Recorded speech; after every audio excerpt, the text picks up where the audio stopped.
Welcome to the IVM Podcast Network. How can a rapidly growing city protect its heritage? How have Indians thought about foreign policy and strategy since the times of Kautilya? What is the state of Rohingya refugees who have found refuge in India? Welcome to the 12th episode of the Pragati Podcast, your fortnightly podcast on politics, economics and public policy, where we tackle all of this and more.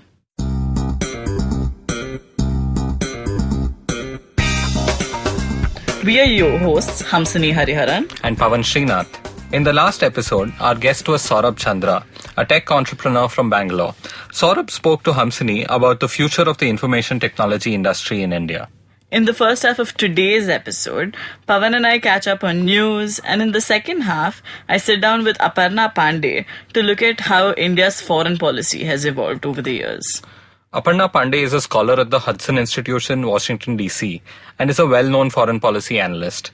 Aparna recently authored the book From Chanakya to Modi, The Evolution of India's Foreign Policy. She is here on the show to discuss her book. What we are not doing today is speaking about Independence Day, which just happened earlier this week. Yes, if you want to read more about Independence Day, please check out last week's filter that I wrote on the same. So what we'll instead be doing is picking up maybe one or two things that came our way over the last 2 weeks that you might have missed. Yeah, something that I read about recently is this question that came up in the parliament about what the Indian government was doing for setting up camps and other facilities for Rohingya refugees from Myanmar. And it was really interesting because Kiran Rijiju, the junior interior minister, said that India was in talks with the Myanmar and Bangladesh government to deport 40,000 of Rohingya refugees who are currently in India. So where are the Rohingya refugees in India? Are they close to, say, the Bangladesh or the Myanmar border? Interestingly, no. So a majority of them are actually concentrated along the western border. Okay. So in Rajasthan, Jammu, UP, Haryana, Delhi, and also Hyderabad.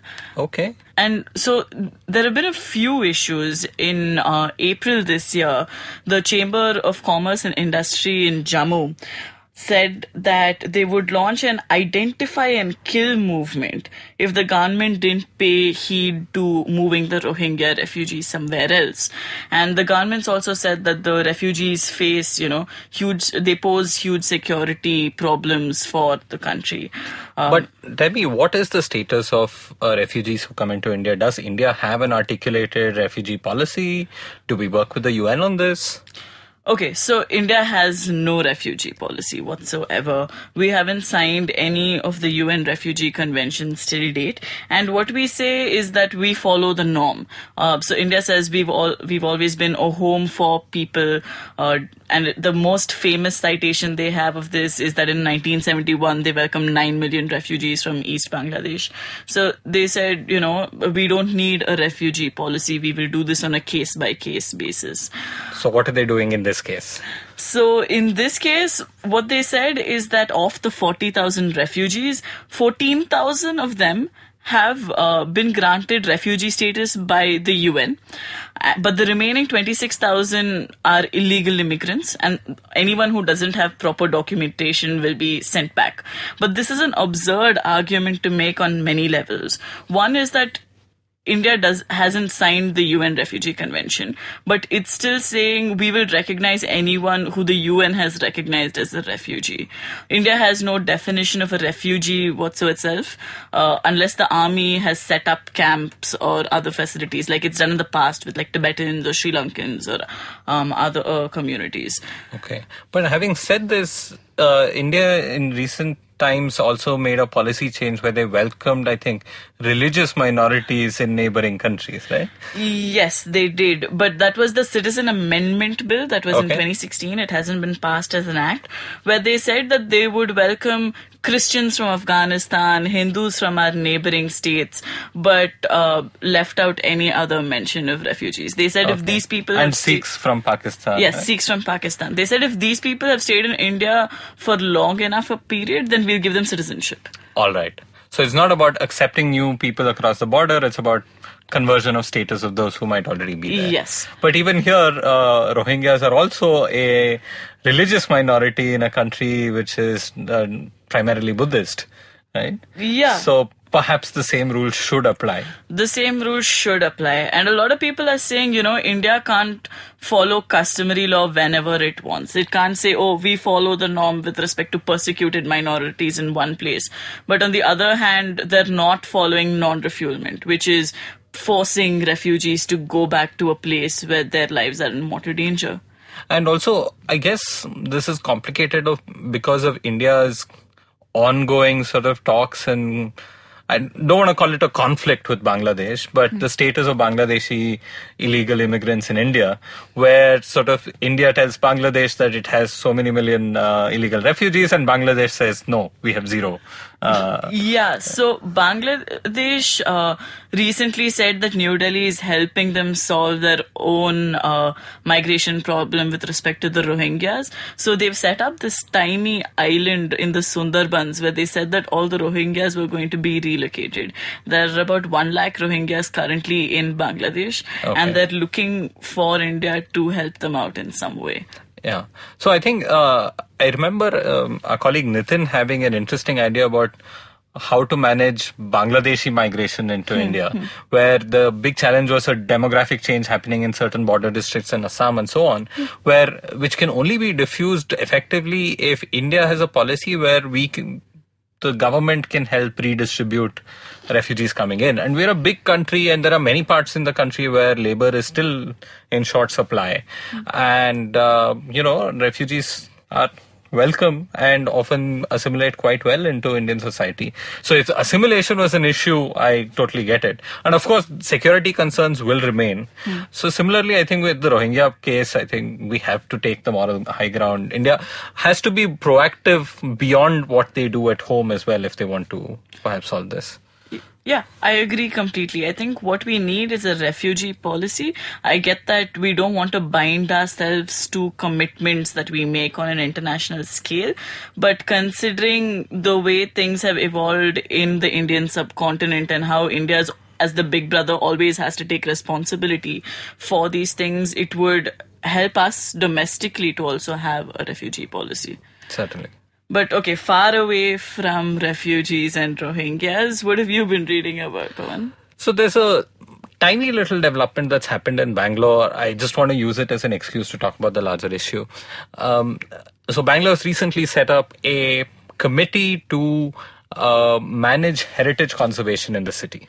Okay. So in the last couple of years in Bangalore, we've had several instances of tussles between activists, conservationists and the government and others, where certain heritage buildings built during the British times or earlier were planned to be sort of repurposed for some other use. And so this was happening in an ad hoc way, and Bangalore really does not have a system to manage its heritage. So how it works in India is that, you have monuments of international importance, of course, which get the UNESCO sort of blessing. And after that, there are all kinds of rules and restrictions that come in, which sort of finance the reconstruction and maintenance, which allow for no development within a small radius and so on. So that's at the top end, right? That's the UNESCO stuff. After that, you have the Archaeological Survey of India, which, identifies nationally important monuments and safeguards them. There are problems there, they're underfunded and so on, but still they do something. Beyond that, you have state archaeological departments which also play a role for whatever is, one grade lower. And Karnataka is not too bad at that.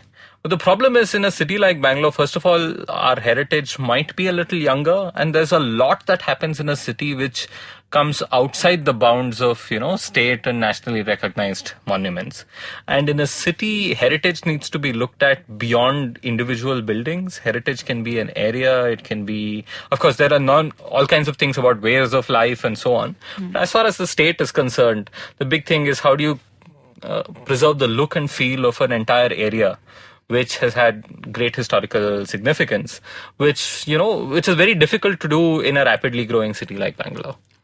Fair enough, but how can you do it? How can you preserve the heritage of a place that is growing that fast, right? So the one thing you can do, and this has been done on many big streets and so on in all parts of the world, it's that if, say, you still have old heritage structures with a certain architecture lining the road, then you sort of, what you do is you pass laws and bylaws where the external facade cannot be changed in its look and character. Probably it needs to be refurbished and maintained to an extent. But inside the buildings, people can do whatever they want. They can break everything. They can put some, reinforcing beams and so on, and then completely reinvent the place however they want to. So you can have a professional shop, restaurant, anything inside, and a great looking building from outside. So that way, say, MG Road in Bangalore about 20-30 years ago had a certain feel and a certain charm to it. Now you have big ugly jewelry stores and others which, every building looks different from the other. Either it's dilapidated or it's grotesque. And that's a really, really bad thing that's happening in most parts of the country. And in Bangalore, where heritage is a little more scarce, it's not non-existent. Bangalore, by the way, is at least 500 years old. It's older than many of the British-born cities like Chennai and Delhi. No, that was not Chennai and Mumbai. I'm sorry, not Delhi. And that wasn't a Bab. But it wasn't. But so this is the idea. You can pass laws like this. You can give tax incentives to people who do not break old buildings. Because it's easier when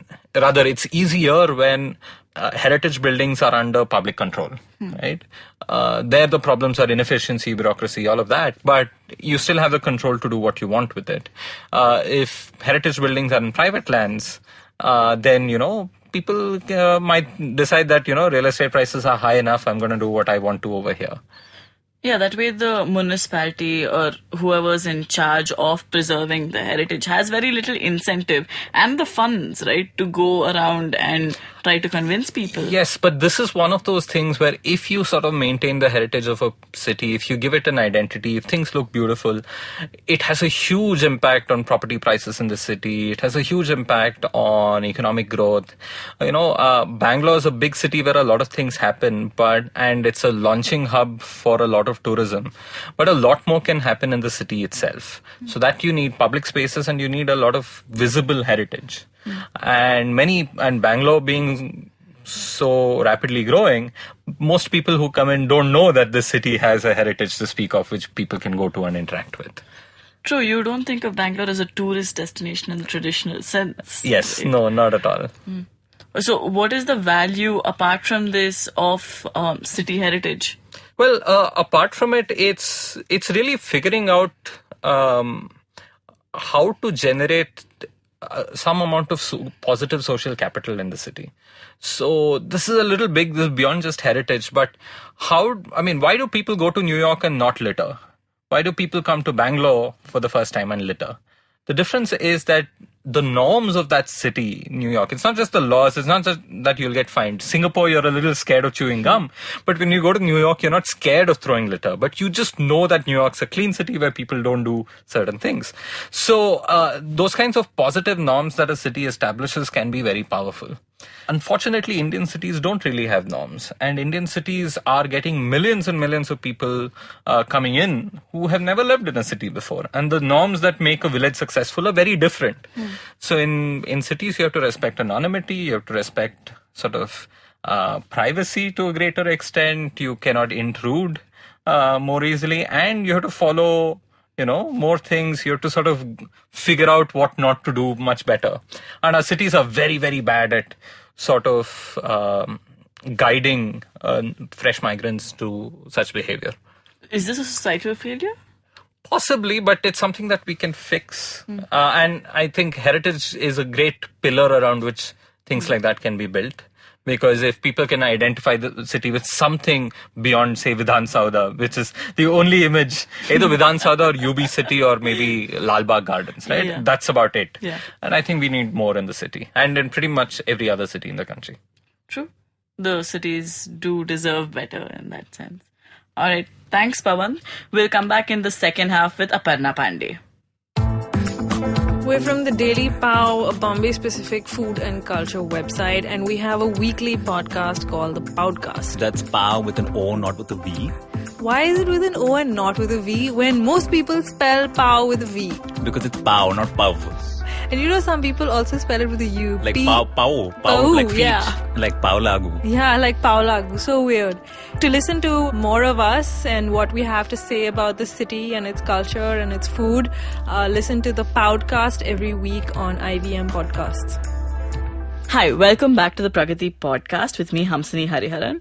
Today on my show, I have a very special guest. Aparna Pande is the director of the Institute on the Future of India and South Asia at the Hudson Institute at Washington, D.C. She's recently authored a new book titled From Chanakya to Modi, Evolution of India's Foreign Policy. And the book explores civilizational ties, civilizational roots of India's foreign policy and the roots of India's engagement with the world. Welcome to the show, Aparna. Thank you so much, Anthony. A pleasure to be here. So, your book title itself, From Chanakya to Modi, indicates that we go back to Chanakya every single time that we have a discussion about India's strategic culture or its foreign policy. So what was the starting point for you? Actually, this is a book I wanted to write for a long time. I wrote my dissertation many years ago on Pakistan's foreign policy, and I wanted to write one on India. But I didn't want to write a book which just provided the chronological details, what happened between 47 and 54 and 62. I wanted to look at what are the ideas that influenced India's foreign policy and who were the individuals who shaped it, and then what are the institutions that execute it. And so I wanted to go back in history and see that, who were the ancient philosophers, ancient strategists who wrote. And so if you go back in history, Chanakya is somebody you have to look at. Of course. People call him India's Machiavelli. Then he also has a different name. But you have to go back to him. And that's why Chanakya. There are many others whom I talk about, but Chanakya is one of them. So you also go back to like Manu and Ashoka, who are generally overlooked when we're talking about these things. What kind of ideas do you think they brought to the fore? So what I believe is that, India's foreign policy, I see it as they're like these strands. And so there's a realist strand in it, and I can trace it back to Chanakya. There's also what I call a messianic idealist strand. Some people may not like my phrase, but I believe it's there. And that I trace back to the time of, to the moral, to a time almost as old as Chanakya, meaning the Ashok and the Buddhist influence, which comes through the ages but becomes reinforced when we come to Mahatma Gandhi and our national movement. A national movement has a very strong, deep-rooted moral dimension, and it stayed with us since then. So the realist and idealist dimensions were with us right from the ancient times. The other two I add are actually the third one also, isolationism, is also old, but not as old as the realist and the idealist. Where does it go back to? So isolation actually goes back at some level to the ancient philosophers, because if you read them and you talk about Chakravartin, a Chakravartin was somebody who was supposed to you conquer territory, you build an empire, but your empire was never supposed to extend beyond what we call the Indian subcontinent. You were not supposed to forcibly take over territory outside that area. That was not your area. Your area, your cultural influence could go beyond. Okay. Trade, commerce, but you were not supposed to covet an empire outside of that subcontinent. So there's a kind of a semi-isolationist that, yes, I have trade ties with Greece and Rome and, cultural influence from Mesopotamia, but no, if you look in history, except for the Chola dynasty, there's no other Indian empire which has actually gone very far out. And some still debate whether or not the Cholas had an empire. It was just, trade. But at least they went as far as what is present-day Indonesia. Most of our other empires, if you go down the ages, yes, Afghanistan was one extreme, but beyond that we never really extended. The Mughals tried to take back some part of Fargana but didn't really succeed, and at some stage people decided that what is present day Afghanistan and Kashmir, that would be the Himalayas would be our boundary. We will not go beyond that territorially, to actually have an empire. And this goes against like the Western geopolitical idea of the state as an organism that grows, right? Yes. Which is very interesting, because you would think that isolationism is still that something that came about at the time of independence, because we had no other choice. Actually, my fourth strand is what comes up during the British Raj, and that is what I call the imperialist legacy. So while I believe that while Indians were aware of the world, and so we had civilizational influence right from, you can say what is present day Gulf all the way through Southeast Asia, East Asia. Our viewing this as a strategic area, or our neighborhood as we call it, Gulf of Aden to Straits of Malacca, is a British legacy, because they saw India as the heart of Asia or the empire, and without India they could not hold on to this. And so there is that legacy with us now, but I trace it to the British, not further back. The strategic dimension, not the civilizational, comes more with the British and the way they viewed, and therefore that part of that legacy remained.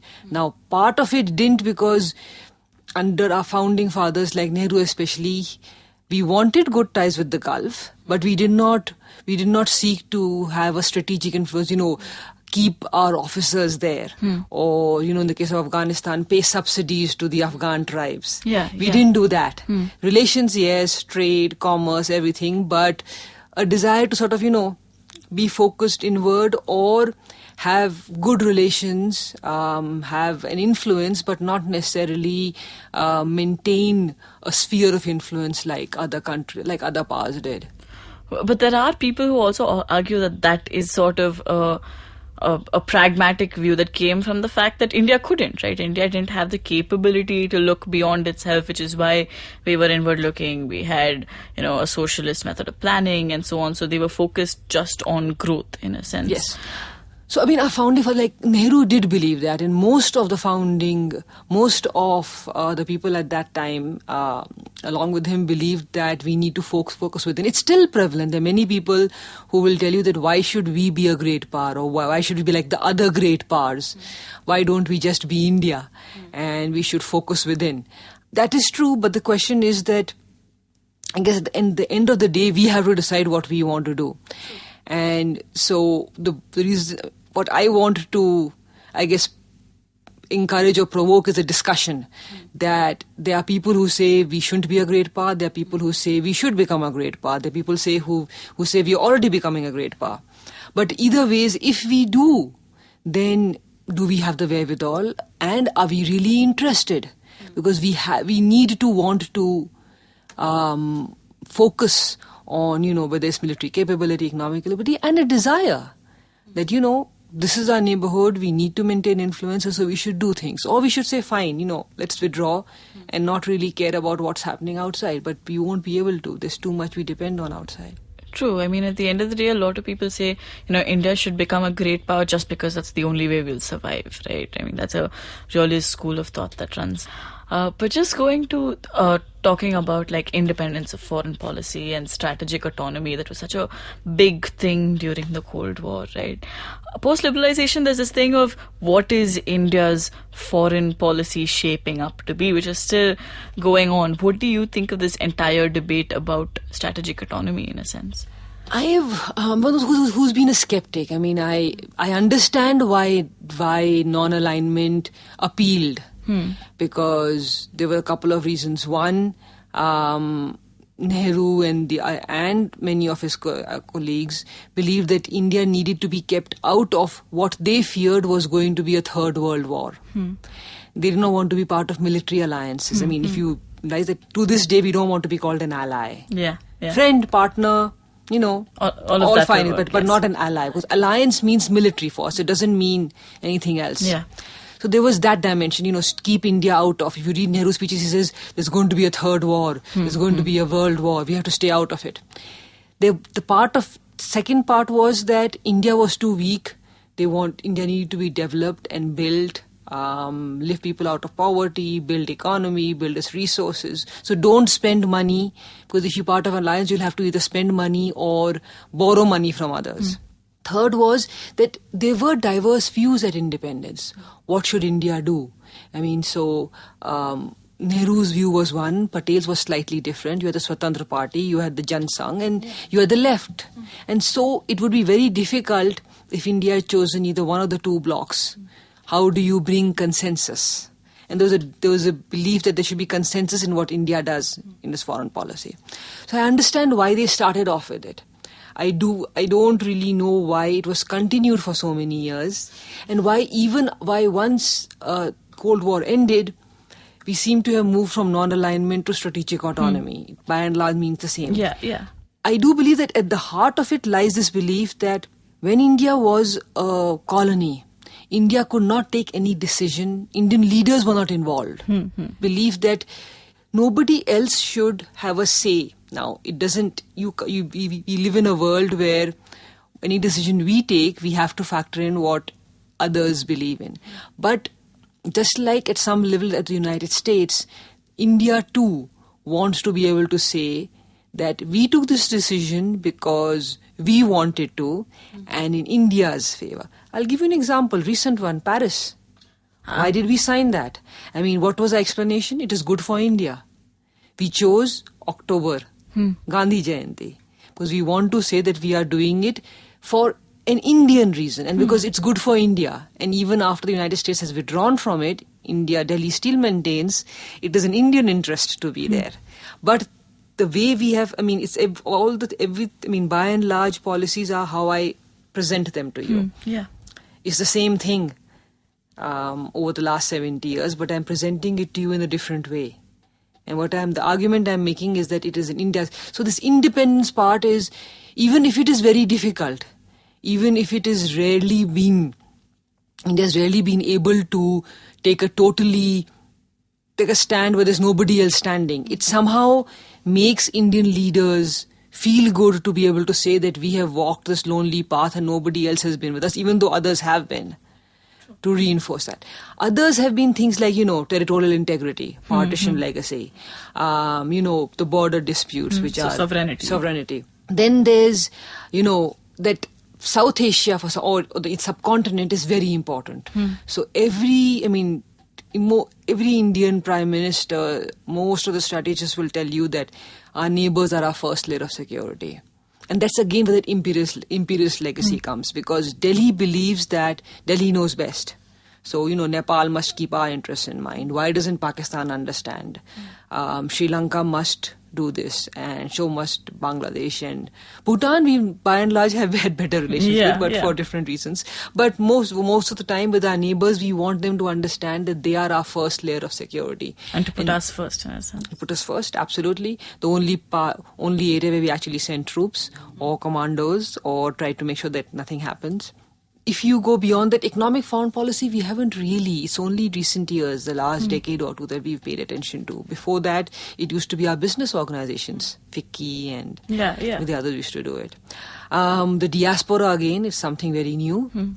But on the other hand, issues like, multilateralism. India has been a champion. We were part of the United Nations even when we were a colony. And we retained that seat.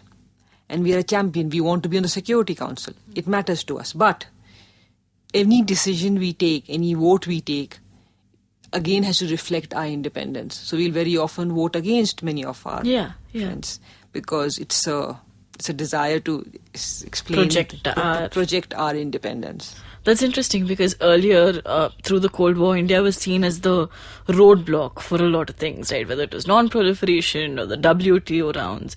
And now a lot of people are saying, maybe India's gotten on board because they're signing the Paris Agreement, and India was the one who pushed for globalization at the recent WTO talks. But India's stance itself in that sense hasn't changed, right? They're still pushing for the things that they were even during the Cold War. But do you see a change between India of the Cold War and India in the 2000s and India now? Yes, yes and no. I see some continuity, I see some change. So, for example, let's look at WTO, the TRIPS issue, if not intellectual property rights. Because India is different and India is unique, India sought the product process patent difference. Then once our domestic industries were a little stronger and we realized that the product process actually there's a deadline, we decided to sign up to it. But you can see a replication of that with the trade subsidies issue. It's not really that we have a problem with what is there, it's that we want we want India to be treated differently. So therefore you should understand what India's issues are and provide that exception to us. The civil nuclear deal with the United States. It's again a reflection of India being different. Therefore, please give us something different, but acknowledges us, brings us in, but gives us that little exception that, we'll be able to do this. So we want to be part of the global institutions, but we also believe that, in cases where time has passed and we were not able to be there right at the beginning, maybe the world owes us an exception or a path in, a shortcut in, so that we don't really have to go. So WTO should bear that in mind. On the other hand, we don't want WTO to fail. We want WTO to succeed. We believe it is useful. We want the United Nations to be effective. We believe in that. But we don't want the UN to interfere. So there's a dichotomy there as well, which is that we want to be part of multilateral institutions, but we prefer bilateral arrangements because we feel that multilateral institutions may impinge on our autonomy. So we try to balance it out where, be part of it, but make sure that nothing they do, because at one level we still see them as being discriminatory against developing countries, poorer countries, former colonized countries, non-Western countries. Yeah, this makes sense in terms of the Indian national interest, right? What would be best for India's growth, its core national interests and so on. But is there a dichotomy in the way the other countries view it? Because on one hand, India says, we're an aspiring great power. And on the other hand, it says, no, we need an exception on so many issues. There has been a problem. For example, you often find the Americans asking that, why is it that on the one hand you want this, on the other hand you don't really, you want an exception. So, you can take another example. I'm sure you've heard of those foundational agreements the United States would like us to sign. So, I'm not sure the exact number, but there are a very large number of countries which have signed them with the United States. But India signed only 1 of 3, and we would prefer if an exception was made for us. Whereas the counter-argument is if 30, 40, 50 have signed, and their autonomy hasn't been impinged, then why would Indian autonomy be impinged? But what about Indian foreign policy now under the current government? How do you think that's changed? I see some parallels with India's first Prime Minister, but I also see some with the others. For example, I'll tell you. So, Mr. Modi has, there's a very strong and, zealous focus on foreign policy, which goes back to actually Jawaharlal Nehru, not as much the earlier the other prime ministers. The travels, the building relations, going to countries you haven't been and actually trying to explain things. There's also the very intense personalization. Every Indian Prime Minister has personalized and made his or her office very strong. But there's a very strong concentration of power within the Prime Minister, the Prime Minister's office, which dates back to Nehru. Further, direct contact with the people. Nehru was known to, give speeches in rural areas and explain to people why India should have relations with China or why something has happened.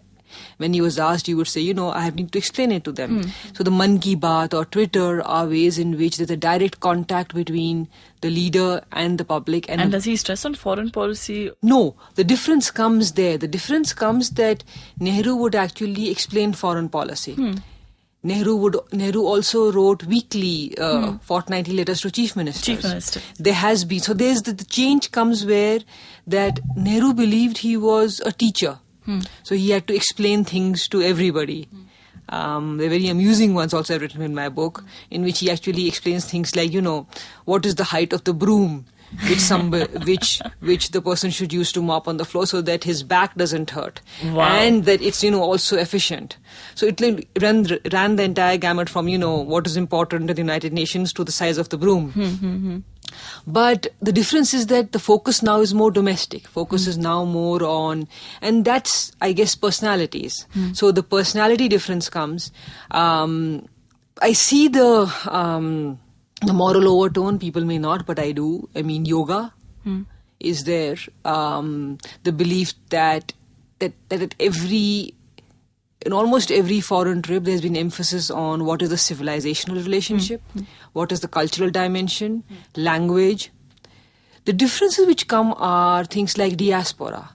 Nehru had a very different view of the Indian diaspora from what has happened in the last few years. Then the strategic dimension. Nehru did not really emphasize the strategic dimension that much. For Nehru, it was relations. But now there's an emphasis on, when Indian prime ministers visit, then the emphasis on economy, is on investment, Defense it is deals, on maybe. defense deals, and Indian diaspora wherever there is, their relations. And then, also issues relating to, so which grouping are you a part of? BRICS or AIIB and WTO, climate change. So there are a lot more issues which have come up, which make it different. Finally, there's also no Cold War today. So that dimension is out of it. On the other hand, India does have to decide, or India does have to consider that there's a rising China, there's a Russia which is no longer the Soviet Union, and therefore is no longer the close relationship India had. India has close ties with the United States, but are we going to be helping Japan build infrastructure, and that's how we counter OBOR? What are we going to do on the border the next time another Doklam takes place? What are our views on South China Sea? And finally, energy and oil, which did not matter in the 1950s and 1960s or even the 1980s. Aparna, you're taking all the questions out of my mouth. I was going to ask you how Indian foreign policy should respond to all of these with a new world order. How do you think Indian policy will respond? My fear, and the reason why I want to is that I believe that most of our institutions and our way of looking at the world is still Cold War and post-independence oriented. It's defensive, or let's say reactive. It's not proactive. There are people who argue we have strategic culture. There are people who argue we don't have strategic culture. Those who say we do say we have Kautilya. But then why haven't we had anybody after Kautilya in the last 2,400 years? Yeah. Those who argue that we don't have any, and there's no strategy, again, I don't agree. But what I do believe is that we don't really do, 15, 20, 30, 40 year out visions of, what is the world going to be. We don't do the gaming which takes place and which should take place, considering our size, considering our location, and considering what many people believe should be our foreign policy. So whether or not we want to be a great power, we live in a region where we have fought wars, where we have border disputes, we are facing terrorism which is global, and we have a very long land and maritime border. And finally, if we want our economy to grow, then we need energy and we need investment. So for all of this, we do need to be interested in, and maybe we need new ways of thinking or new approaches, and I don't see that. So the new world order, our reaction to anything China does is always reactive. So if China does something, then we react to it. We have economic ties, we have strategic ties, we have a conversation, but we haven't really done anything in the last few years. For example, why is it that despite discussions about India's military acquisitions going to improve and India going to modernize, we've been here for almost 5 or 7 years. Yeah. How far down the road are we today? Every Indian knows and leader knows that we should go to 8 to 10%. We are falling behind, and we don't know when we will hit for 8%, forget about 10%. If we don't grow that at that rate, there's no way that we can either sort of build the country or spend enough money on even education, health, forget about it. Third, you can travel the world and meet people and promise, but unless you are able to create an environment at home, which has infrastructure, which provides electricity, which provides, and you have people who can be employed, people are not going to come and invest in your country. Next, China. China has a game, and they're moving ahead with it. We need to have a discussion and then a counter game. I see different views. I don't really see a counter game. Counter game doesn't mean having a good relationship with the United States or seeking investment from Japan. It needs a bolstering, a sort of its own. yes.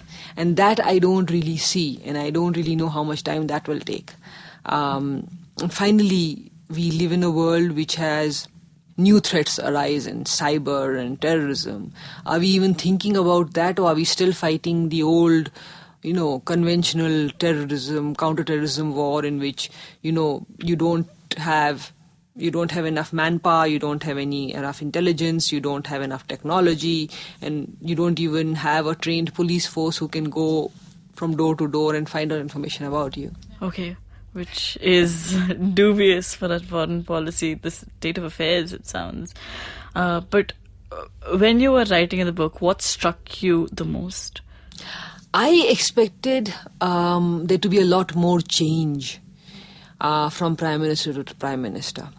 And I was surprised by the extent of, how their speeches and their actions were more, they resembled their predecessors a lot more, which is why I start off my chapter on the individuals with that apocryphal story about, that Nehru left a letter and every successor reads it. Only because it was so similar. Even if you come down to Mr. Modi, it's very interesting that, there was a lot which Indira had in common with Nehru, but Rajiv, but even Vajpayee, even Narasimha Rao, even prime ministers, so that. Second, the fact that in a country which is a parliamentary democracy for 70 years, the parliament was supposed to play a role, but it doesn't really play a role except when it comes in emergencies. So things like a war happening or a Kargil or a Kandahar happens.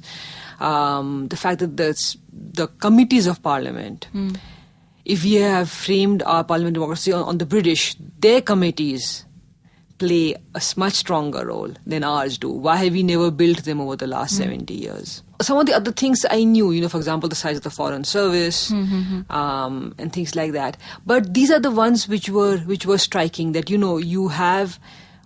you need debate on foreign policy. You don't have that debate on foreign policy unless you have a debate and unless you have people who have spent 10, 15 years as politicians studying foreign policy. How do you ensure that there's, one, that there are people who can ask the right questions, and two, that when they move up the ladder and become ministers, they can actually ask relevant questions. I believe it should apply to all spheres, not just foreign affairs. And finally, the fact that so many years later and so many reports later, our foreign policy still keeps experts out and still keeps uniformed serving and retired people out of strategy. In this day and age, there are very few countries which do that. Civilian supremacy can be ensured. It's ensured in the United States as well. And many other countries. But you do need to involve people outside of those 770 or 800 foreign service officers that you have.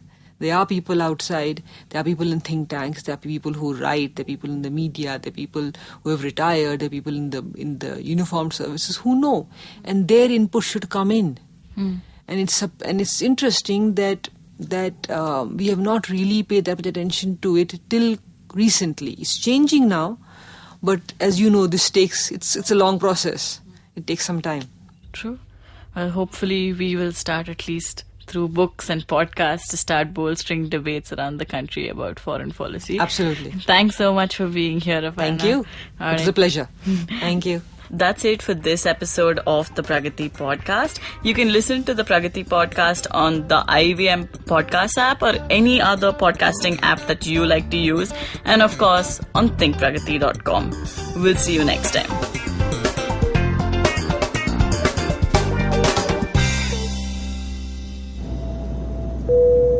Good evening, ladies and gentlemen. This is your captain speaking. Sorry to say, but there's been a slight delay due to the apocalypse having suddenly begun. As you can see, there's death, destruction, and chaos taking place all around us. But don't you worry, food and drinks will be served shortly, and I would recommend checking out IVM Podcasts. To get some of your favorite Indian podcasts. We'll keep you going till this whole thing blows over. Thank you.